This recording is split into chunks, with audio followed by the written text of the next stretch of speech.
Hello BCs WhatsApp पर क्या हालचाल चल रहा है। तो दोस्तों आज के एपिसोड की शुरुआत होती है। एपिसोड की शुरुआत में हमें एक ऑफिस का सीन दिखाया जाता है। उस ऑफिस के सीन में हमें दिखाया जाता है एक औरत दिखाया जाता है जिसे पीछे से कोई धकल रहा होता है। उस औरत को जो पीछे से धकल रहा होता है वो एक आदमी रहता है और वह उस आदमी को देहुन बुलाती है। वह औरत उस आदमी को देहुन बुलाते हुए उस आदमी को बोलते है कि वे लोग जिस तरह की हरकत ऑफिस में कर रहे हैं उनको उस तरह की हरकत ऑफिस में नहीं करना चाहिए। यानी कि देहुन कुछ ऐसा चीज करने वाला होता है उस औरत के साथ जिसको लेके वो इनसिक्योर होती है। यानी कि वो औरत नहीं चाहती है कि देहुन उसके साथ वो चीज करे, जिस वजह से वो देहुन को मना करती है। पर देहुन इतना शरीफ लौंडा है नहीं कि उस औरत को बोलने से वो रुक जाएगा। वो रुकता नहीं है, वो उस औरत के साथ वही चीजें करता है जो चीजें के बारे में तुम सोच रहे हो। जी हाँ, वो उस औरत के साथ करता है मस्ती। अब तुम लोग जरूर सोच रहे हो कि आखिरकार ये देहुन और ये औरत है कौन और वे लोग ऑफिस में इस तरह की चीजें क्यों कर रहे हैं और आखिरकार उनका रिश्ता क्या है। तो थांबा लोंडो मैं हूं ना, मैं तुम लोगों को बताते हैं आखिरकार उनका रिश्ता क्या है। तो हमें बताया जाता है कि वो औरत और कोई नहीं बल्कि देहुन की बॉस है। जी हाँ लोंडो, देहुन जो है जबरदस्ती अपने बॉस के साथ ही करने का ट्राई करने लगता है। यानी ट्राई क्या करने लगता है, वो उसके साथ जबरदस्ती करने लगता है। तुम लोग सोच रहे हो कि देहुन की वो औरत बॉस है, फिर वो अपने बॉस के साथ ऐसी हरकतें क्यों कर रहे हैं। तो दरअसल बात ऐसी है दोस्तों, वो जो बॉस है उसकी वो बॉस और कोई नहीं बल्कि उसी लड़की की मम्मी है जिस लड़की ने उसके स्कूल के दिनों को बर्बाद कर दिया है, उसकी जिंदगी बर्बाद कर दी है। जी हाँ लोंडो, तुम लोग सही सुन रहे हो। देहुन जब स्कूल में पढ़ा करता था तो उसकी जिंदगी अच्छी खासी कट रही होती है, लेकिन उसकी जो बॉस की बेटी है, उसकी बॉस की बेटी एक दिन आती है और उसकी जिंदगी बर्बाद कर देती है। यानी कि उसको परेशान करने लगती है, उसको मारने लगती है, उसको पीटने लगती है। पर देहुन उस दिनों यानी कि स्कूल के दिनों में बहुत भोला भाला था, बहुत शरीफ था, जिस वजह से वो उस लड़के को कुछ बोल नहीं पाया, उसके साथ कुछ कर नहीं पाया। लेकिन जब उसको पता चलता है कि उसकी जो बॉस है वही है उसकी मम्मी, यानी कि जो लड़की उसको स्कूल के दिनों परेशान करते थे, यानी कि जिस लड़की ने उसकी जिंदगी बर्बाद की है वही उसकी बेटी है, यानी कि उसकी बॉस की बेटी है। जब उसको इस बात का पता चलता है और उसे जब पता चलता है इस बारे में, वो डिसाइड करता है कि वो जो है बदला लेगा। देहुन की बॉस का नाम सोही है और जिस लड़की ने उसकी जिंदगी बर्बाद की है, उसके स्कूल के दिनों को बर्बाद किया है, उसका नाम सोमी है। जिस वजह से जब उसको पता चलता है, जी हाँ, देहुन को जब पता चलता है कि सोही की बेटी सोमी है, वो डिसाइड करता है कि वो सोमी से बदला लेगा उसकी मम्मी को उससे छीन कर। इसके बाद क्या है, देहुन प्लान बनाने लगता है कि वो क्या करे कि सोही को अपना बना के उसकी बेटी को उसकी औकात दिखा दे। यानी कि वो डिसाइड करता है कि सोमी से जो है उसकी मोस्ट वैल्यूएबल थिंग यानी कि दुनिया की सबसे प्यारी चीज उससे छीन लेगा, जो कि उसकी मम्मी है यानी कि सोही को। देहुन को सोही और सोमी के बारे में पता लगने के इसके अगले दिन हमें दिखाया जाता है जब वे लोग ऑफिस में काम कर रहे होते तभी सोही बहुत ज्यादा काम कर लेते हैं। इतना ज्यादा काम करने की वजह से वो थक जाती है और थकने की वजह से अब उसको चाहिए कॉफी। वो कॉफी लाने के लिए वो जाने ही वाली होती है, तभी वहाँ पर देहुन आ जाता है। देहुन आके सोही को बोलता है, मैम क्या आपको कॉफी चाहिए? मैं भी कॉफी ही पीने के लिए जा रहा था, आप चाहती है तो आप भी मेरे साथ आ सकती हो। सोही जब देहुन से यह सुनते वो देहुन को बोलता है, अरे देहुन तुम तो बहुत अच्छे मौके पे है, मैं अभी सोच रही थी कि मेरे को कॉफी पीनी है, अब जबकि तुम आ चुके हो तो चलो साथ में जाकर कॉफी पीते हैं। इसके बाद दोनों यानी कि दोही और सोही दोनों साथ में जाते हैं कॉफी पीने के लिए। अब देखो इसमें देहुन को कोई प्लान है या फिर नहीं है मेरे को पता नहीं। अगर वो प्लान बना के उसके साथ कॉफी पीने के लिए गया है, यानी कि कुछ तो कांड करेगा वो सोही के साथ। देहुन और सोही साथ में जाते हैं कॉफी पीने के लिए। कॉफी पीने के लिए वो साथ में जाते हैं, लेकिन देहुन जो है सोही के लिए कॉफी बनाता है। देहुन जब सोही के लिए कॉफी बना रहा होता है तो उस टाइम सोही जो है देहुन को घूर घूर के देख रहा होता है। जब तक देहुन उसके लिए कॉफी बनाता है तब तक सोही जो है उसको घूर घूर के देख रही होती है। देहुन जो है सोही को अपनी तरफ इस तरह से घूरते हुए देख लेता है। देहुन जब सोही को अपनी तरफ इस तरह से घूरते हुए देखते हैं, वो डायरेक्ट सोही से पूछ लेते हैं, मैम क्या आपको कुछ चाहिए जो आप मेरी तरफ इस तरह से घूर घूर के देख रहे हो? अगर आपको मुझसे कुछ चाहिए तो आप मुझको बोल। देहुन सोही को ये जानबूझ के बोलता है क्योंकि देहुन को पता है कि थोड़ा ना तो थोड़ा जो है सोही उससे अट्रैक्टेड है। अगर वो थोड़ा अपने आप को उस पर फेंक देता है तो सोही जो है तुरंत उससे पट जाएगी, और अगर सोही उससे पट जाती है जो कि सोमी की मम्मी है, सोमी यानी कि वही लड़की जिसने उसकी जिंदगी बर्बाद की, अगर उसकी मम्मी उससे पट जाती है तो वो जो है सोमी से बदला ले पाएगा, जिस वजह से वो फुल कोशिश करते हैं सोही को पटाने की। तो देहुन जब सोही से यह पूछते हैं तो सोही उसको बोलते नहीं नहीं देहुन, ऐसी कुछ भी बात नहीं है, बस तुम्हारा जो बॉडी है ना वो बहुत ज्यादा फिट लग रहा है, क्या तुम हमेशा वर्कआउट करते हो जो तुम्हारा बॉडी इतना ज्यादा फिट है? और देहुन जब सोही से यह सुनते हैं, देहुन नहीं सोचा था कि सोही ऐसा कुछ बोलेगी, और जब ऐसा कुछ सोही उसको बोलती है तो अब जो है उसके पास फुल मौका मिल चुका है, यानी कि उसके पास अब फुल मौका है अपने आप को सोही के ऊपर फेंकने का, सोही को अपना बनाने का। और देहुन अपना बहुत चालाक है,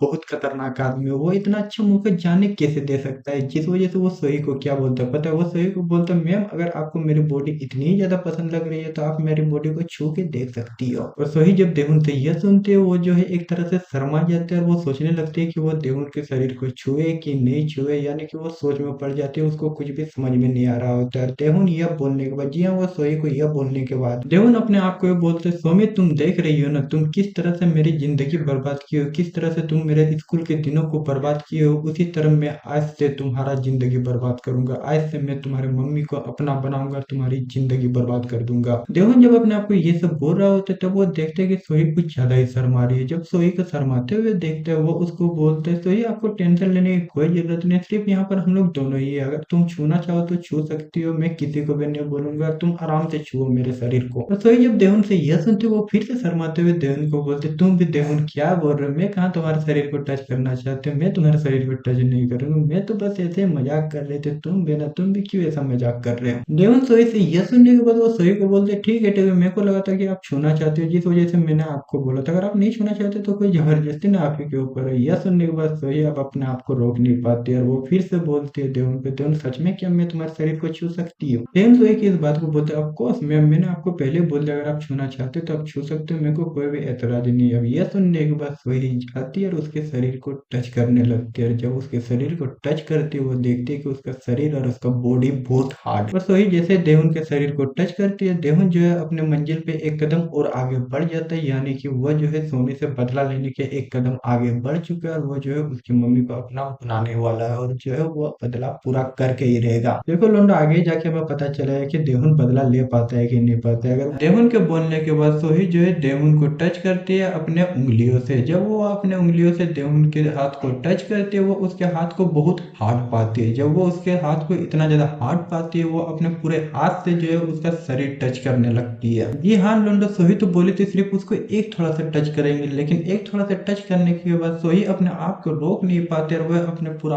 हाथ से जो है उसके शरीर को टच करने लगती है। सोही देहुन का शरीर टच करते हुए अपने आप को बोलती, कितने दिन हो गए, कितने दिनों के बाद मैं किसी मर्द के हाथ को टच कर रही हूँ, कितने दिनों के बाद मैं किसी मर्द के स्किन को टच कर रही हूँ, भाई मजा लग गया। एक तो सोही अपने आप में ही ये सारी चीजें सोचती है, ये सारी चीजें सोचने के बाद वो खुद अपने आप को फिर से बोलती, नहीं उनके एज में बहुत ज्यादा डिफरेंस है, ऊपर से वो उसका जूनियर है, वो अपने कलीग के बारे में ऐसा नहीं सोचना चाहिए। देखो सोही, मैं तुमको इतना ही बोलना चाहता हूँ, तुम देहुन के बारे में कुछ भी सोचो, उसे अपना कलीग सोचो या फिर उसको अपना पार्टनर सोचो या फिर उसके साथ गुलचर्रे उड़ाओ, ये तुम कुछ भी सोचो उसके बारे में, देहुन तुमको बस एक ही चीज के लिए यूज कर रहा है, वो चीज है तुम्हारी बेटी से बदला लेने के लिए। देखो सोही, अगर तुम देहुन के साथ कुछ गलत करते हो कि नहीं करते हो इसमें कोई भी फर्क नहीं पड़ता है, देहुन जो है तुम्हारे साथ गलत करेगा ही करेगा, वो तुमको बना के ही रहेगा अपना। तो सोही देहुन के शरीर को टच करने में इतना ही ज्यादा बिजी हो जाती है कि वो किसी की बातें नहीं सुन रही होती। देहुन उसको कुछ बोल रहा होता है लेकिन वो उसके शरीर में इतना ज्यादा खो जाती है कि वो जो है उसकी बातों को सुन नहीं पाती। लेकिन थोड़ी देर बाद उसको होश आता है, वो देहुन की बातें वो सुनती है। देहुन उसको बोलता है कि उसको उसका शरीर छूने में कैसा लगा, उसका शरीर छूने में उसको मजा लगा कि नहीं लगा। यह सुनने के बाद एक तो पहले सोही शर्मा जाती है, फिर शर्माते हुए वो देहुन को बोलते, देहुन तुम्हारा शरीर तो बहुत हार्ड है, तुम्हारा बॉडी भी बहुत हार्ड है, जरूर तुम अपने स्कूल के दिनों में बहुत फेमस रहे होंगे, बहुत सारी गर्लफ्रेंड भी तुम्हारी रही होगी स्कूल के दिनों के। जब देहुन यह सुनता है, यानी कि सोही से जब वो यह सुनते हैं वो उसकी बेटी को याद करने लगता है। वो उसकी बेटी को याद करते हुए वो अपने आप में ही बोलता है, अगर तुम्हारी बेटी नहीं रहती तो जरूर से जरूर मैं स्कूल में फेमस होता, बहुत सारी गर्लफ्रेंड होती। देहुन सोमी के बारे में यह सोचते सोचते वो सोमी को बहुत गालियां देता है, बहुत खतरनाक और बहुत भयंकर गालियां देता है। अगर मैं यूट्यूब में उन गालियों को बोलने गया तो फिर तो यूट्यूब मेरे मार देगा, तो जिस वजह से वो इतना ज्यादा गालियां देता है। गालियां देने के बाद वो फिर से सोमी को बोलता है कि सोमी ने उसके दिनों को जितना खराब बनाया है, उसके साथ जितना बुरा किया वो तो किया ही किया है, लेकिन सोमी को अब रेडी रहना पड़ेगा क्योंकि अब देहुन को उसके साथ इतना बुरा करने वाला है कि उसने कभी सोचा नहीं होगा। यह सब बोलने के बाद वो कॉफी उठा के कॉफी पीने ही वाला होता है, तभी सोही जो है थोड़ा सा मिस्टेक कर देती है हकबकी की वजह से। वो कॉफी जो है सोही की गलती की वजह से देहुन के पेट में गिर जाती है। अब जबकि सोही ने इतना बड़ा मिस्टेक किया और उसकी मिस्टेक की वजह से देहुन का पेट गंदा हो जाता है। जी हाँ, जबकि सोही की मिस्टेक की वजह से देहुन का पेट गंदा हो चुका है, जिस वजह से वो उसकी जिम्मेदारी लेते हैं। जी हाँ, वो जो है जिम्मेदारी लेती है देहुन का पेट साफ करने के लिए, जिस वजह से वो जो है देहुन को बोलती है, देहुन तुम टेंशन मत लो, मैं तुम्हारे लिए कॉफी साफ कर देती हूँ। इसके बाद सोही नीचे झुकती है, एक टिश्यू पेपर लेते हैं और उस टिश्यू पेपर से दिन दहाड़े, जी हाँ दिन दहाड़े, जहाँ पर उसका औजार रहता है, देहुन का जहाँ पर औजार रहता है वहीं पर जो है वो अपने हाथों से उसके कॉफी को साफ करने लगती है। और लोंडो ऐसे ही धीरे धीरे देहुन का प्लान सक्सेस होते जा रहा है, वो एक कदम अपने मंजिल के ऊपर बढ़ते जा रहा है, वो जो है सोही को अपना बनाते जा रहा है। हमें सोमी दिखाई जाती है, सोमी एक कैफे में काम करती है, जबकि सोमी इतनी ज्यादा खूबसूरत रहती है जिस वजह से अगल बगल के जितने भी लोंडे रहते हैं, जितने भी नौजवान लोंडे रहते हैं जो स्कूल में पढ़ते हैं, साथ ही साथ जितने बड़े बड़े लोंडे रहते हैं, सब कोई उसी कैफे में जाते हैं जिस कैफे में सोमी काम करती है, क्योंकि सोमी बहुत ज्यादा खूबसूरत दिखती है। उसको देखने के लिए वे लोग जाते हैं उस कैफे में। वे सब कोई जाते हैं कॉफी लेने के बहाने सिर्फ और सिर्फ सोमी को देखने के लिए, जिस वजह से उस कैफे का जो रेट है वो बहुत ज्यादा बढ़ चुका है, बहुत ज्यादा फेमस हो चुका है, वहाँ पर बहुत ज्यादा इनकम होने लगी है सोमी की वजह से। जो लोंडे सोमी को लाइन मारने के लिए उस कैफे में जाते हैं कॉफी पीने के लिए, उन लोंडों को ये पता नहीं कि सोमी कितनी खतरनाक औरत है, कितनी भयंकर औरत है। इसलिए लोंडो मैं तुम लोग को अब ये बता देता हूँ जो उसको लाइन मारने के लिए जाते हो, भाई तुम लोग संभल के रहो सोमी से, अगर सोमी अपने पे आ जाएगी ना तो फिर तुम लोग की खटिया खड़ी कर देगी। इधर सारे लोंडे सोमी से मिलने के लिए और उसको पटाने के लिए, मर मिटने के लिए तैयार है। इधर अपना देहुन कैफे के बाहर से ये सारी चीजें देख रहा होता है। जब ये सारी चीजें वो देख रहा होता है फिर हमें पता चलता है कि आखिरकार इस सोमी ने क्या किया था देहुन के साथ। देहुन हमें बताता है कि वो स्कूल के दिनों को बहुत अच्छे से काट रहा होता है, लेकिन एक दिन सोमी उसके साथ कुछ ऐसा कर देती है जिसकी वजह से वो जो जाता है सोमी के पास और सोमी को बोलते है कि वो उससे माफी मांगे, लेकिन सोमी जो है मना कर देती है माफी मांगने से। अब जबकि सोमी देहुन से माफी नहीं मांगती है, जिस वजह से देहुन गुस्सा हो जाता है सोमी पे, और ये होती है देहुन की जिंदगी की सबसे बड़ी गलती। उसने गलती कर दिया सोमी से माफी मंगवा के। इसके बाद सोमी जो है उसको टारगेट में ले लेती है, जी हाँ वो देहुन को अपने टारगेट में ले लेती है। उसको जब भी देहुन मिलता है, जब भी वो देहुन से भेटाते हैं, जब भी उससे मिलती है, वो उसकी खटिया खड़ी कर देती है, यानी कि उसकी जिंदगी तबाह कर दी है। जी हाँ उस दिन से देहुन की जिंदगी तबाह हो जाती है, ये दिन से उसने सोमी से पंगा लिया था। बात अब कुछ अलग है। अब देहुन को जब इस बारे में पता चलता है, जब उससे फिर से मुलाकात होती है, जी हाँ देहुन के फिर से जब सोमी से मुलाकात होती है, वो अपने आप को बोलता है सोमी इसमें तुम्हारी गलती है, तुम्हारी गलती है कि तुम मुझसे फिर से मुलाकात की, इसमें तुम्हारी गलती है कि तुम मेरे सामने आई। इसके बाद हमें देहुन बताता है कि उसे सोमी को भूलने में 7 साल लगे। वो उसके बारे में सब कुछ भूल चुका था, वो अपनी जिंदगी सही से काट रहा था, लेकिन जब वो फिर से देखता है सोमी को, उसका कलेजा जल चुका है। अब वो जो है इतना ज्यादा गुस्सा हो चुका है कि वो अपने आप को संभाल नहीं पाता। वो कैफे के बाहर से घूर घूर के देखते हुए वो सोमी को बोलते हैं सोमी अब तुम्हारी गलती है इसमें कि तुम मेरे सामने आई, अब तुम्हारा इसका अंजाम भुगतना पड़ेगा। अब यानी कि वो जो है अब बदला लेके रहेगा सोमी से, कुछ भी हो जाए। देहुन के अपने आप में ये सारी चीजें होने के बाद वो जाता है अपने ऑफिस। ऑफिस जाने के बाद वो अपने आप को बोलते हैं कि आज लास्ट दिन है प्रोजेक्ट का। जी हाँ उसका आज लास्ट दिन है सोही के साथ समय बिताने का, यानी कि इसके बाद से अब उसको चांस नहीं मिलेगा सोही से काम करने का, क्योंकि आज प्रोजेक्ट का लास्ट दिन है। इसके बाद से उसको चांस नहीं मिलेगा सोही के साथ काम करने का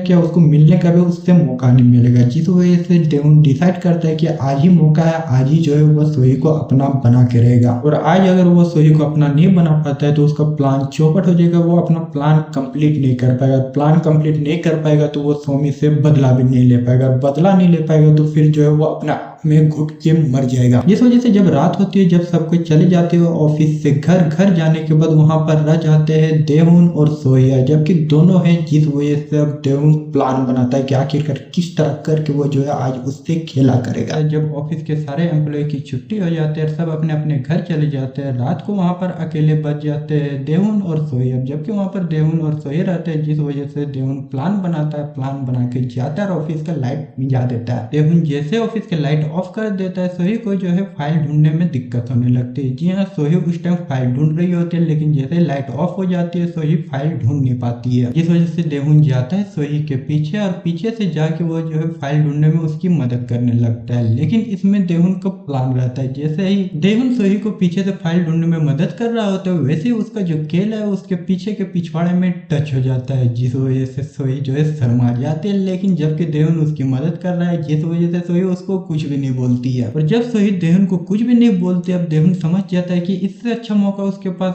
और कोई भी नहीं है सोही को अपना बनाने का। जिस वजह से वो क्या करता है पता है, देहुन जाता है अपने होठों को लेके सोही के होठों के नजदीक, और उसके होठों को अपने होठों के नजदीक ले जाके उसको एक लंबी सी किस देता है। देहुन जब सोही को किस करता है, सोही उसको मना करते है, लेकिन सोही जब उसको मना करते है, देहुन क्या बोलते हैं उसको पता है, देहुन उसको बोलता है मैम सच सच बताना, आप भी मेरे से करवाना चाहती हो, जिस वजह से मैंने आपको जब किस किया आप मेरे को रोकी नहीं। तो इस बात का जवाब देते हुए सोही देहुन को बोलती है, पर देहुन ये ऑफिस का टाइम है और ऑफिस के टाइम हम लोग ये सारी चीजें नहीं कर सकते, अगर क्या हो कोई हम लोग को देख लेगा तो इस बात का जवाब देते हुए देहुन सोही को बोलते हैं मैम आपको टेंशन लेने की कोई जरूरत नहीं, जितना कोई भी थे सब घर जा चुके, तो हम लोग को कोई नहीं देखेगा, आपको टेंशन लेने की कोई जरूरत नहीं। देहुन सोही को यह बोलने के बाद सोही को अपने बाहों में उठाता है, अपने बाहों में उठाने के बाद उसे एक टेबल के पास ले जाता है, उस टेबल के पास ले जाने के बाद उसे उस टेबल पे लेटा देता है। उस टेबल पे लेटाने के बाद वो चालू करता है अपना प्लान, यानी कि वो चालू करता है सोही के साथ अपना खेला। लेकिन देहुन सोही के साथ अपना खेला कुछ ज्यादा ही आगे लेवल पे ले जाते हैं, उसके साथ कुछ ज्यादा ही खतरनाक खतरनाक चीजें करने लगते हैं, जिस वजह से सोही गुस्सा हो जाते हैं। गुस्सा होकर वो देहुन को बोलती है देहुन तुम कुछ ज्यादा ही आगे बढ़ चुके हो, अगर तुम इससे ज्यादा आगे बढ़ते हो तो फिर तुम इसका अंजाम भुगतने के लिए तैयार रहना, मैं क्या कर दूंगी मेरे को खुद भी पता नहीं, तो तुम शांति से अब जाओ और अपने घर जाओ, मेरे को भी शांति से घर जाने दो। सोही तो पूरे गुस्से में देहुन को यह धमकी देता है, लेकिन देहुन जानता है कि अगर अभी वो घर चला जाता है, इसको भी घर जाने दे देता है, तो फिर वो अपना प्लान कभी भी कामयाब नहीं कर पाएगा और वो सोमी से कभी भी बदला नहीं ले पाएगा, जिस वजह से सोही के मना करने का इतना गुस्सा होने के बावजूद वो उसके साथ जबरदस्ती करता है। जी हाँ लोंडो, तुम लोग सही सुन रहे हो, देहुन इतना गिर जाता है कि अब सोही के साथ वो जो है जबरदस्ती करने लगता है। अगर तुम लोग सोच रहे हो कि जबरदस्ती करने के बाद सोही गुस्से में उसको मार दी होगी, तो ना मुन्ना ना, जब वो उसके साथ जबरदस्ती करता है, उसके साथ खेला करता है, सोही को भी मजा लगने लगता है। अब जबकि सोही को देहुन के साथ खेला खेलने में मजा लगने लगता है, जिस वजह से वो देहुन को कुछ भी नहीं बोलती है, बल्कि उसके साथ चुपचाप उसी के साथ खेला खेलने लगती है, यानी कि दोनों को बहुत ज्यादा मजा लगता है। मजे लगने की वजह से दोनों के बीच और कोई भी झड़प नहीं होती और देहुन जो अपने प्लान में कामयाब हो चुका है। भले ही लोंडो देहुन अपने प्लान में कामयाब हो चुका है, लेकिन अभी भी वो सोही को अपने पूरे काबू में नहीं रख पाया, यानी कि वो अभी तक सोही को पूरा काबू नहीं कर पाया है, जिस वजह से वो और उसके साथ खेला करता है। लेकिन जब वो उसके साथ ऑफिस में खेला कर रहा होता है, तभी सिक्योरिटी गार्ड वहां पर आ जाता है। जैसे वे लोग सिक्योरिटी गार्ड की आवाज सुनते हैं, उनकी फटके 24 हो जाते हैं, क्योंकि वे लोग जिस तरह के खेला कर रहे होते हैं, जिस वजह से वे लोग बहुत ज्यादा आवाजें कर लेते हैं। इतनी आवाजों की वजह से सिक्योरिटी गार्ड जो है उन आवाजों को सुन लेता है। अब जबकि वो उन आवाजों को सुन लेता है, वो उधर ही जाने लगता है जिस तरफ वे लोग खेला खेल रहे होते हैं। देहुन और सोही जब ऑफिस में खेला खेल रहे होते हैं, तभी वहां पर सिक्योरिटी गार्ड आ जाता है। जी हाँ, वॉचमैन वहां पर आ जाता है और उसको जो है कुछ आवाजें सुनाई देने लगती है, जबकि ऑफिस छुट्टी हो चुका था और सबको अपने अपने घर चले गए थे, जिस वजह से वॉचमैन जब वो सारी आवाजें सुनते वो सोचने लगते हैं कि आखिरकार ऑफिस तो छुट्टी हो चुका है, तो फिर इतनी रात को ये सारी आवाजें आ कहाँ से रही है। जिस वजह से वॉचमैन जब वो सारी आवाजें सुनते हैं, उसको लगता है कि ऑफिस में चोर घुस चुका है, जिस वजह से वो आवाजों का पीछा करते हुए उस तरफ जाने लगता है जिस तरफ से वो सारी आवाजें आ रही होती है। देखो, अगर वॉचमैन सही तरीके से आता, छिप छिप के आता, तो वो जो है बच के आ जाता है, सोही और देहुन को जो है गपागप करते हुए देख लेता। लेकिन वॉचमैन केयरलेस था, केयरलेस होने की वजह से देहुन जो है वॉचमैन को अपनी तरफ आते हुए देख लेता है, जिस वजह से वो क्या करता है पता है, पहले तो वो जो है सोही का मुंह बंद करता है, सोही का मुंह बंद करके एक जगह कोने में जाके उसको पेलने लगता है। देखो, देहुन के सामने बहुत बड़ा दुविधा है, वो फंस सकता है, उसको नौकरी से भी निकाला जा सकता है, लेकिन वो अपने टारगेट को नहीं बोलता है, वो अपना मंजिल को नहीं बोलता, अपना मकसद को नहीं बोलता है। देखो, वॉचमैन जब आ रहा होता है उधर, तो भले देहुन जो है उन आवाजों को रोकने के लिए सोही का मुंह बंद कर देता है और वो आवाजें बंद कर देते हैं, लेकिन बाई चांस अगर फिर भी वॉचमैन आ जाता है इधर, तो वो जो है दूसरी जगह भी जाके छिप जाता है। देहुन ये सारी चीजें करता है, लेकिन वो एक चीज नहीं करता है, वो क्या होता है, वो अपना खेला नहीं रोकता है, वो जो है ये सारे चीजों के बीच भी जो है वो सोही के साथ अपना खेला चालू रखता है, क्योंकि भाई अगर देहुन अभी अपना खेला बंद कर देता है, फिर जो है वो अपना मकसद पूरा नहीं कर पाएगा, सोही को अपना नहीं बना पाएगा। और अगर वो सोही को अपना नहीं बना पाएगा, तो फिर वो सोमी से अपना बदला कैसे लेगा, क्योंकि अभी तो देहुन सिर्फ बदले के लिए ही जी रहा है। फिर क्या है, वॉचमैन उधर आता है, लेकिन वॉचमैन जब उधर किसी को नहीं देखता, वो जो है उसको लगता है कि वो बूढ़ा हो चुका है, जिस वजह से उसे गलत फैमिली हुई है, वो अपना गलत फैमिली मान के वहां से चला जाता है ऑफिस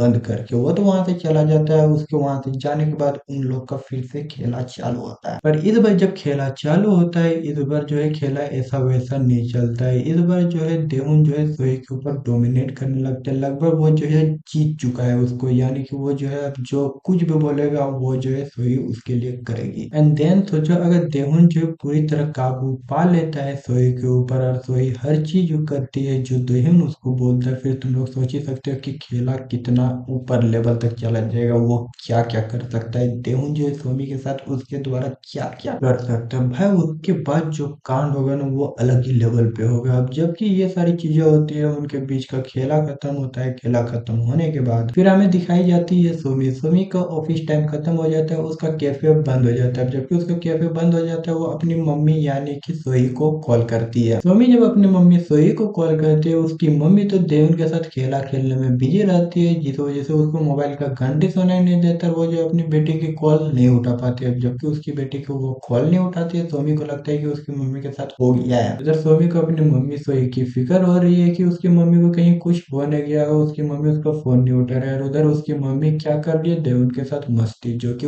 फोन नहीं उठाती, वो अपनी मम्मी को मैसेज भी करती है, लेकिन उसकी मम्मी मैसेज का भी कोई रिप्लाई नहीं करती है। जबकि उसकी मम्मी फोन भी नहीं उठा रही है, उसके मैसेज का रिप्लाई भी नहीं कर रही है, वो परेशान हो जाती है। मम्मी अपनी मम्मी सोही को लेकर परेशान हो ही रही होती है। तभी वहाँ का एक स्टाफ यानी कि उसके साथ काम करने वाला एक एम्प्लॉय आता है और उसको रिक्वेस्ट करता है। रिक्वेस्ट क्या करता है, उसे डेट पे चलने के लिए पूछता है। लेकिन सोही साफ साफ सॉरी सॉरी लोंडो गलती से सोही बोल दिया सोमी। सोमी जब उस लोंडे का शकल देखती है, शकल तो छोड़ो, जब उसका हुलिया देखती है वो समझ जाती है कि ये एक चमुन मानुस आदमी है। यानी कि जो लोंडा उसको डिनर के लिए पूछता है वो एक नंबर का चमन मानुस आदमी है। सोमी को इस तरह के लड़के बिल्कुल भी पसंद नहीं है, जिस वजह से वो डायरेक्ट उसको बोल देते हैं कि क्या ना बे, तुम अपना काम कर, मेरे को अपना काम करने दे। देखो ऐसा कोई सोमी नहीं बोलते, लेकिन सिंपल शब्दों में वो उसको रिजेक्ट कर देती है, उसको ना बोल देती है। उसको रिजेक्ट करने के बाद वो अपने घर के लिए निकल जाते हैं। लेकिन अभी भी वो परेशान होती है कि उसकी मम्मी मैसेज का रिप्लाई क्यों नहीं दे रही है, उसको फोन क्यों नहीं उठा रही। क्योंकि उसकी मम्मी आज तक ऐसा कभी भी नहीं किए। तो वो जब भी उसको मैसेज करते थे तुरंत जो है वो उसका रिप्लाई कर देते थे, उसका कॉल का रिटर्न कर देते थे। लेकिन आज जो है इतना समय हो जाने के बावजूद भी जो है उसको कॉल का रिप्लाई नहीं दे रही है और उसका मैसेज का भी रिप्लाई नहीं दे रही है, जिस वजह से उसकी बेटी यानी कि सोमी जो है परेशान हो जाती है। एक तो वो पहले से परेशान हो जाती है, लेकिन फिर वो अपने आप को समझाती है नहीं उसकी मम्मी काम करती है, शायद उसके काम में आज कुछ ज्यादा ही ओवर टाइम हो गया होगा, जिस वजह से उसको लेट हो गया और वो कुछ ज्यादा ही बिजी होगी, जिस वजह से उसका रिप्लाई नहीं कर पा रही है। यानी कि वो अपने आप को ये सब समझाने के बाद टॉमी जो है अपनी मम्मी सोही के बारे में भूल जाती है। वो सोही के बारे में तो भूल जाती है, लेकिन फिर वो हमें बताती है अपने बारे में। वो अपने बारे में बताते हुए वो हमें बताती है कि आजकल उसकी जिंदगी कुछ खास चल नहीं रही है। उसकी जिंदगी पूरी झंड हो चुकी है, पूरी बर्बाद हो चुकी है, यानी कि उसकी जिंदगी में अब कोई मस्ती ही नहीं बचा है। मम्मी अपने आप को ये सब बोलने के बाद फिर वो हमें बताते हैं कि वो अपने स्कूल के दिनों में कितना ज्यादा मजा किया करते थे। उसकी जिंदगी हमेशा इंटरटेनमेंट भरी जाती थी, यानी कि उसको कभी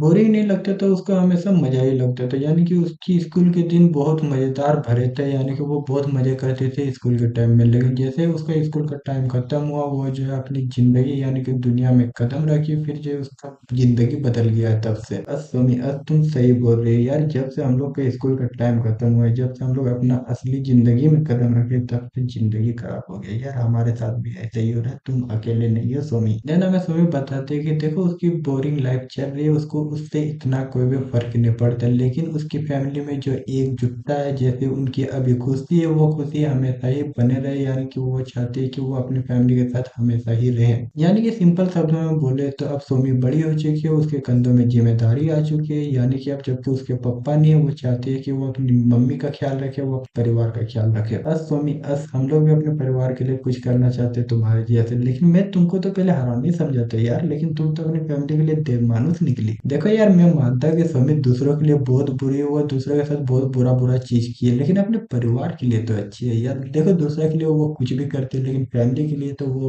बहुत ज्यादा सोचती है। अब जबकि सोमी को लगता है कि उसकी मम्मी ऑफिस में ओवर टाइम कर रही होगी, जिस वजह से वो जाती है अपनी मम्मी को उठाने के लिए उसके ऑफिस। जब वो उसके ऑफिस जाती है, वो क्या देखती है, वो देखती है कि वो यानी कि उसकी मम्मी सोही जो है एक लौंडे के साथ बहुत ही हंसी मजाक कर रही होती है, बहुत अच्छे से बात कर रही होती है। जब सोमी जो है अपनी मम्मी सोही को इस तरह किसी लौंडे के साथ इतना हंसी मजाक से बात करते हुए देखती है, उसको जो है उनपे शक होने लगता है। देखो सोमी को अपनी मम्मी सोही और उस लौंडे के बीच शक हो रहा होता है, लेकिन उससे बड़ा उसको शक हो रहा होता है कि इस लौंडे को उसने कहीं न कहीं तो देखा है, जरूर उसको कहीं न कहीं पर उसने देखा है। जबकि उसको शक होने लगता है कि वो जो है उसको जानता है और उससे कहीं पर मिली, लेकिन उसको याद नहीं आ रहा होता है कि वो जो है उस लौंडे से कहाँ पर मिली और वो उसे कैसे जानती है। लेकिन थोड़ा अपना दिमाग में जोर देने के बाद उसे याद आ जाता है। जी हाँ लोंडो, सोमी को याद आ जाता है कि ये लोंडा है कौन। जी हाँ लोंडो, सोमी को आखिरकार याद याद आ जाता है कि ये लोंडा और कोई नहीं बल्कि जिसको वो स्कूल के दिनों में परेशान करते थे वही लोंडा है ये लोंडा। पर अभी भी सोमी को अपने आप में शक होता है, यानी कि वो अभी भी पूरी तरह से पहचान नहीं पाती है कि ये वही लोंडा है जिसको वो स्कूल में परेशान किया करती थी। जबकि वो पूरी तरीके से उसको पहचान नहीं पाती है, जिस वजह से कंफर्म करने के लिए वो अपने मम्मी से पूछती है कि ये लोंडा है कौन। तो अपनी बेटी के इस बात का जवाब देते हुए सोई अपनी बेटी सोमी को बताती है कि ये लोंडा उसी के ऑफिस में काम करते हैं, यानी कि ये लोंडा उसका कलीग है। इस लोंडे का नाम देहुन है। देहुन जब नाम सुनती है अपनी मम्मी से कि देहुन नाम है उस लोंडे का, तब उसको याद आता है कि स्कूल के दिनों में जिसे वो परेशान करते थे उसका देहुन नेम नहीं था बल्कि कुछ और ही नाम था। तुम लोग सोच रहे हो भाई देहुन को ही तो वो परेशान करते थे, फिर वो किसकी बात कर रही है, वो क्यों ऐसा बोल रही है कि देहुन को वो बचपन में परेशान नहीं किया करती थी, स्कूल के दिनों में परेशान नहीं किया करते थे। दोस्तों दरअसल बात ऐसी है, देहुन का जो स्कूल के दिनों में नाम था वो दूसरा कुछ और था। जी हाँ, वो स्कूल से जब निकला तो वो अपना नाम चेंज कर लिया, जिस वजह से सोमी जब देहुन नाम सुनती है उसको अपने आप में ही शक होने लगता है। उसी को लगने लगता है कि उसे ही शायद कोई गलत फैमिली हो गई, सिर्फ उसका शक्ल जो है उससे मिलता है बल्कि ये कोई और ही है, सच में ये देहुन है। भले सोमी का शक दूर हो चुका है देहुन से, उसको लगता है कि वो गलत फैमिली उसको हुई और वो दूसरे किसी के बारे में सोच रही है, लेकिन अंदर अंदर से उसको अब भी लगता है कि वो जिसे बचपन में परेशान किया करती थी, स्कूल के दिन में परेशान किया करती थी, ये वही लोंडा है। पर सोमी के पास ऐसा कोई सबूत नहीं है जो ये प्रूव कर सके कि ये वही लोंडा है, जिस वजह से वो ये बात मान लेती है कि ये उसकी मम्मी की कलीग यानी कि ये देहुन है। तीनों के बीच ये सारी चीजें होने के बाद आखिरकार सब कुछ क्लियर हो जाता है। सब कुछ क्लियर होने के बाद सबको अपने अपने रास्ते निकल जाते हैं, यानी कि सोही और सोमी अपने घर चले जाते हैं और देहुन इसके बाद फिर से अपने घर चला जाता है। जी हाँ, सब अपने अपने घर चले जाते हैं। इसके दिन जब अगला दिन होता है सोही अपने ऑफिस में काम कर रही होती है। भले सोही अपने ऑफिस में काम कर रही होती है लेकिन उसका काम में बिल्कुल भी मन नहीं लग रहा है, तो वो बस उसी बारे में सोच रही होती है जो कि कल रात उसके और देहुन के बीच हुआ था। जी हाँ, वो जो है उसी के बारे में सोच रही होती है और उसका काम में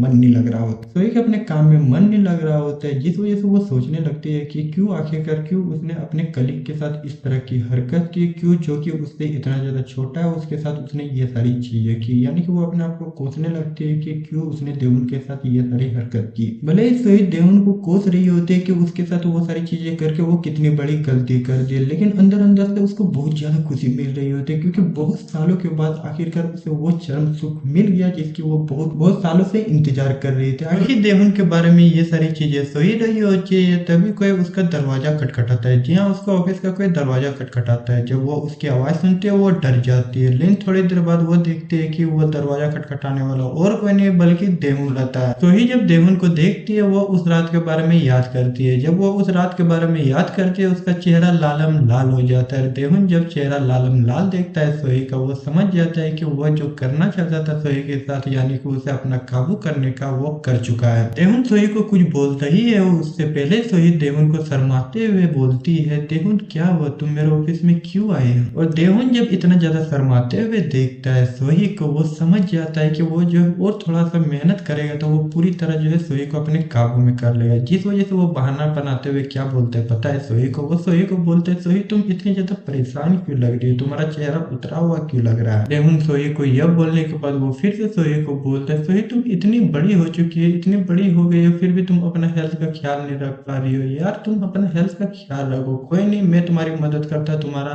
हेल्थ का ख्याल रखने के लिए। देहुन सोही को यह बोलने के बाद वो उसके चेयर के पीछे जाता है। चेयर के पीछे जाने के बाद उसके कंधों पे हाथ रखता है। उसके कंधों पे हाथ रखने के बाद उसके कंधों को दबाने लगता है। वो इस तरीके से उसके कंधे को दबाने लगता है कि मानो कि देहुन उसको खा जाएगा। जी हाँ, देहुन जो है सोही की मदद करता है उसके कंधे दबाने में, उसका स्ट्रेस कम करने में, लेकिन वो स्ट्रेस कम करने की जगह उसके साथ गंदी हरकतें कर रहा होता है, घिनौनी हरकतें कर रहा होता है। अगर तुम लोग सोच रहे हो कि देहुन के इतने खराब खराब हरकतें करने की वजह से सोही उसको 2-3 चक्कर मार दी होगी, तो ना मुन्ना ना उसको कोई भी फर्क नहीं पड़ रहा होता, बल्कि उसको मजा लग रहा होता है। उसको जो वो चाहिए था देहुन को। अब देखो सोही को तो मजा लग रहा होता है देहुन के दबाने के बाद, लेकिन वो जो है अपने आप को संभालती है, अपने आप को सख्त दिखाने के लिए वो देहुन को बोलते है, देहुन तुमको ये सारी चीजें नहीं करना चाहिए, हम लोग ऑफिस में है। देहुन सोही से ये सुनने के बाद वो सोही को बोलते मैम क्या हुआ, अगर हम लोग ऑफिस में है तो हम लोग कोई गलत चीज तो कर नहीं रहे कि लोगों को शक होगा, मैं तो सिर्फ आपकी मदद कर रहा हूँ। तो यह सुनने के बाद सोही और कुछ भी नहीं बोलते और देहुन को वो सारी चीजें करने देती है। सोही तो देहुन को वो सारी चीजें करने देती है, लेकिन धीरे धीरे देहुन कंधों से लेके चला जाता है संतरों तक। जी हाँ लोग, पहले तो देहुन उसके कंधे दबा रहा होता है, लेकिन धीरे धीरे उसके हाथ नीचे नीचे जाते हैं और सोही के बड़े बड़े रस भरे संतरों तक चले जाते हैं और वो जो है उसको भी दबाने लगता है। देहुन जब सोही के संतरों तक पहुंचता है और उसके संतरों को भी करने लगता है, तब जो है सोही उसको जबरदस्ती रोकने के लिए बोलती है, लेकिन वो रुकता नहीं है। जी हाँ, सोही उसको रुकने के लिए बोलती है, लेकिन देहुन रुकता नहीं है, बल्कि और जोर से करने लगता है। भले सोही देहुन को रुकने के लिए बोलती है, लेकिन उसको भी जो है बहुत ज्यादा मजा लग रहा होता है जब देहुन उसके साथ ये सारी चीजें कर रहा होता है, जिस वजह से उसको मजा भी लग रहा होता है, लेकिन उसको डर इस बात का रहता है कि कोई आके उनको ये सारी चीजें करते हुए देख ना ले। जिस वजह से सोही जो है देहुन को मना करती है, लेकिन देहुन को किसी चीज का डर नहीं रहता है, उसको तो बस बदला लेना है। जिस वजह से वो बिना बेफिक्र किसी से डरे जो है वो करते जाता है और सोही डरते जाती है और उसको रोकने की कोशिश करते रहती है। और लौंडा सोही जैसा सोच रही होती है वैसा ही होता है। थोड़ी देर बाद जो है वहां पर कोई आता है और उसके ऑफिस का दरवाजा खटखटाता है, लेकिन जब सोही दरवाजा नहीं खोलती है तो वो जो है अपने आप ही दरवाजा खोलती है और वो अंदर घुस जाती है। देहुन और सोही एक दूसरे के साथ नोटी नोटी हरकतें करे रहे होते हैं, तभी वहां पर ऑफिस की एक एम्प्लॉय आती है। वो एम्प्लॉय आती है, पहले तो दरवाजा खटखटाती है, लेकिन जब कोई कुछ आवाज नहीं देता और ऊपर से दरवाजा नहीं खोलता, वो एम्प्लॉय खुद जो है उस रूम में घुस जाती है। वो ऑफिस एम्प्लॉय कोई डॉक्यूमेंट देने के लिए सोही के ऑफिस आती है, लेकिन जब वो सोही के ऑफिस घुसती है और वो देहुन के उसके साथ देखते हैं, उसको कुछ गड़बड़ लगता है। लेकिन जब तक ले वो घुसती है तब तक ले देहुन जो है वो सारी चीजें करना छोड़ देता है। भले देहुन वो सारी नोटी नोटी चीजें करना छोड़ देता है, लेकिन फिर भी जब वो ऑफिस एम्प्लॉय अंदर घुसती है और दोनों को इतना नजदीक देखती है, दोनों को उन रिश्ते के बारे में कुछ शक होने लगता है। तो ये समझ जाती है कि उस ऑफिस एम्प्लॉय के दोनों के रिश्ते के बारे में शक हो रहा है, जिस वजह से वो नहीं चाहते है कि वो शक जो है यकीन में बदल जाए। जिस वजह से सोही उस ऑफिस एम्प्लॉय को बोलती है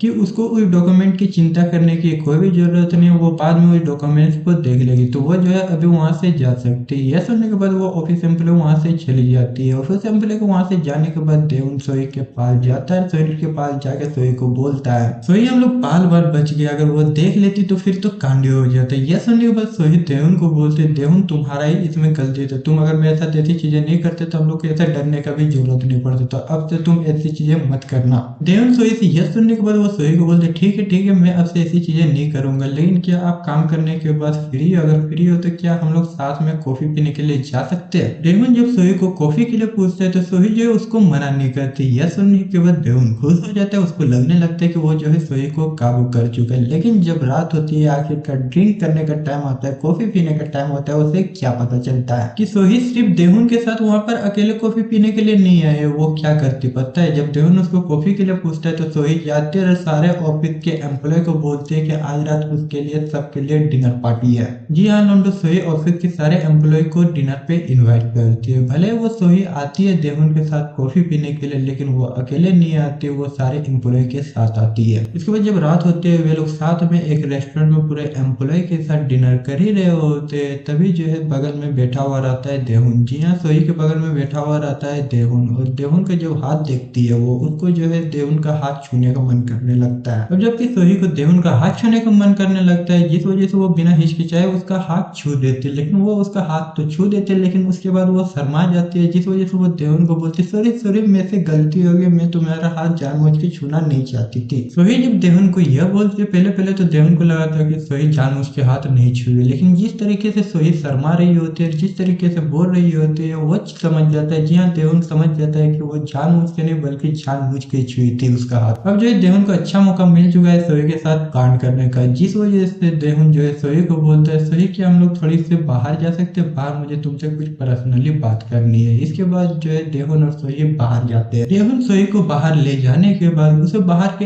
एक गली में लेके जाता है। एक गली में उसे ले जाने के बाद फिर वहां पर होता है सोही और देहुन के बीच खेला। जी हाँ लोंडो, यहीं पर होता है, और इसी वक्त वे लोग कांड करना स्टार्ट कर देते हैं। दोनों फुल मस्ती करते हैं। देहुन और सोही उस गली में फुल मस्ती करे रहे होते, तभी वो ऑफिस एम्प्लॉय फिर से वहां पर आ जाते हैं। जी हाँ लोंडो, वही ऑफिस एम्प्लॉय जो उनको साथ में सुबह देखी थी ऑफिस में। उस ऑफिस एम्प्लॉय के नाम है मिस देसुम। मिस देसुम वहां पर आती है, उसको उस गली की तरफ से कुछ आवाजें सुनाई देती है। जब उसको गली की तरफ से कुछ आवाजें सुनाई देती है, वो उस गली की तरफ जाने लगती है। जब वो उस गली की तरफ जा रही होती है, तभी जो है देहुन जो है मिसेस देसुम को इधर आते हुए देख लेता है। जब वो देसुम को इधर आते हुए देखता है, वो तुरंत से सोही को एक कोने में छिपाता है। सोही को एक कोने में छिपाने के बाद वो खुद जो है उस गली से बाहर आता है। गली से बाहर आने के बाद वो मिसेस देसुम से बातें करने लगता है। मिसेस देसुम जब जो है देहुन को उस गली से बाहर आते हुए देखती है, तो वो देहुन से पूछती है कि वो उस गली में क्या कर रहा था। तो देहुन उसको बहाना बनाते हुए उसको बोलता है कि वो उस गली में शुरू करने के लिए गया था, जिस वजह से उसको टाइम लग गया। यह सुनने के बाद मिशन देशम देवन को बोलते वो सब तो ठीक है, लेकिन देवन तुम्हारे साथ तो मैनेजर सोई भी बाहर आई थी, तो फिर सोई मुझे कहीं पे दिखाई नहीं दी, तो वो कहाँ पर गई है। तो इस बात का जवाब देते हुए देवन उसको बताता है कि उसको एक कॉल आया था, कॉल आने के बाद वो जो है घर चली गई। यह सुनने के बाद मिसेस देशम देवन को बाय बोलती है। देवन को बाय बोलने के बाद वो घर चली जाती है। मिसेस देशम के जाने के बाद एक एक करके सारे एम्प्लॉय भी घर चले जाते हैं। जब सारे एम्प्लॉय मिसेस देशम भी घर चली जाती है, इसके बाद देवन जाता है सोई को उस गली से उठाता है। उस गली से बाहर निकालने के बाद उसे एक टैक्सी पे बिठाता है। देवन सोई को टैक्सी पे बिठाने के बाद वो खुद भी जो है उस टैक्सी पे बैठ जाता है। जी हाँ लोंडो, देवन भी उस टैक्सी पे बैठ जाता है। अब तुम सोच रहे हो कि देवन उस टैक्सी पे बैठा है यानी कि सोई नशे में है, तो उसको नशे में घर छोड़ने के लिए उसको उस टैक्सी पे बैठा है। तो ना मुन्ना, ऐसा कुछ भी नहीं है। जब वो सोई के साथ कांड कर रहा होता है तभी अचानक मिसेज देशमुख वहां पर आ जाते हैं। देवन जो है सोई के साथ सही से कांड नहीं कर पाता और उसे अपना नहीं बना पाता है, लेकिन जबकि उसको बदला लेना और अपना प्लान कामयाब करना है, जिस वजह से वो डिसाइड करते हैं कि वो उसके साथ टैक्सी पे बैठेगा और वहीं उस टैक्सी पे कांड करेगा। ऐसा ही होता है दोस्तों, देवन जैसे वो टैक्सी पे बैठता है वो जो है सोई के साथ कांड करना स्टार्ट कर देता है, वहां पर ड्राइवर के रहते हुए भी। जी हाँ लोगों, ड्राइवर वहां पर आगे बैठा हुआ है, वो गाड़ी चला रहा होता है, लेकिन पीछे इधर देवन जो है सोई के साथ कांड पे कांड किए जा रहा होता है। और टैक्सी में जब देवन ये सारी चीजें कर रहा होता है सोई तो इस बार सोई कुछ ज्यादा ही गुस्सा हो जाता है। इतना ज्यादा गुस्सा दिखता है जब देवन सोई को वो समझ जाता है कि अभी इसको छेड़ना उसके लिए सही नहीं होगा, जिस वजह से वो डिसाइड करता है कि अब जो है वो उसको नहीं छोड़ेगा, वो जो है सीधा उसको उसके घर ले जाएगा और उसको उसके घर छोड़ देगा। फिर क्या है, इसके बाद देवन जो है सोई के साथ कुछ भी नहीं करता है। थोड़ी देर कुछ भी ना करने के बाद ड्राइवर जो है धीरे धीरे करके उनको जो है उनके मंजिल तक पहुंचा देता है। जब उनको उनकी मंजिल तक पहुंचा देता है वो ड्राइवर वहां से चला जाता है। ड्राइवर के जाने के बाद सोई और देवन साथ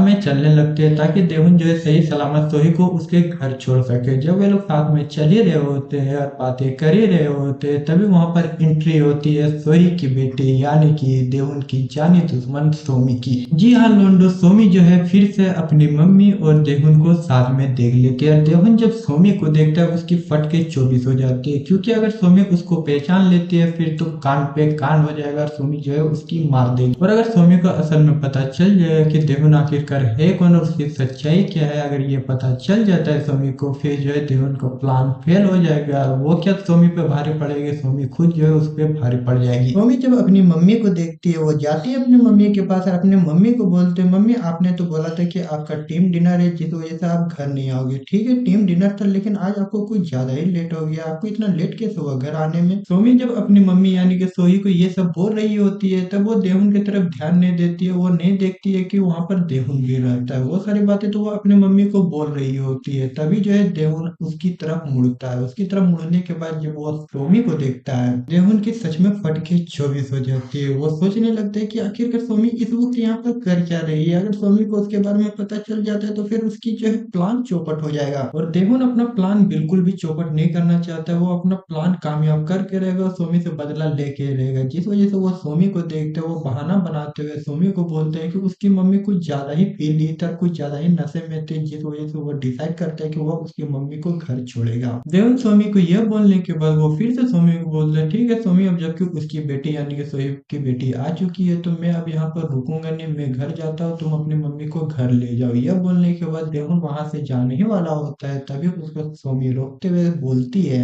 अरे अरे देवन, इतना जल्दी भी क्या है, तुम मेरी मम्मी की इतनी ज्यादा मदद की और ऑफिस में भी इतनी ज्यादा मदद करते हो तो तुमको इतनी जल्दी क्या है। चलो हम लोग के घर चलते हैं, वहां पर थोड़ी सी चाय वाय पियेंगे, थोड़ी सी बातें करेंगे, उसके बाद फिर तुम घर चले जाना, इतनी जल्दी क्या है। और ऐसा नहीं है कि वो जो है सच में उसकी फिक्र करते हैं। जी हाँ, ऐसा नहीं है कि सोमी जो है सच में देवन की फिक्र करती है। वो इसलिए अपने घर बुलाती है ताकि वो ये जान सके कि सच में ये देवन उसके बचपन का क्लासमेट ली सुमिन तो नहीं है जिसे वो बचपन में परेशान किया करते थे। जी हाँ लोंडो, ये जो है शक उस पे होने लगता है। जी हाँ, सोमी जो है देवन पे ये शक करने लगती है कि यही जो है ली सुमिन है। और ये कंफर्म करने के लिए सोमी जो है देवन को अपने घर बुलाती है। सोमी की उसके घर बुलाने के बाद देवन जो है उसको मना नहीं कर पाता है। जबकि वो उसको मना नहीं कर पाता है, वो सोही और सोमी के साथ जाता है उसके अपार्टमेंट। उसके अपार्टमेंट जाने के बाद दोनों माँ बेटियां अपने अपने ड्रेस चेंज करने के लिए चले जाते हैं। जब दोनों ड्रेस चेंज करने के लिए जा रहा होता है वहाँ अकेला देहुन बैठा हुआ रहता है। लेकिन थोड़ी देर बाद सोमी का ड्रेस करना चेंज हो जाता है।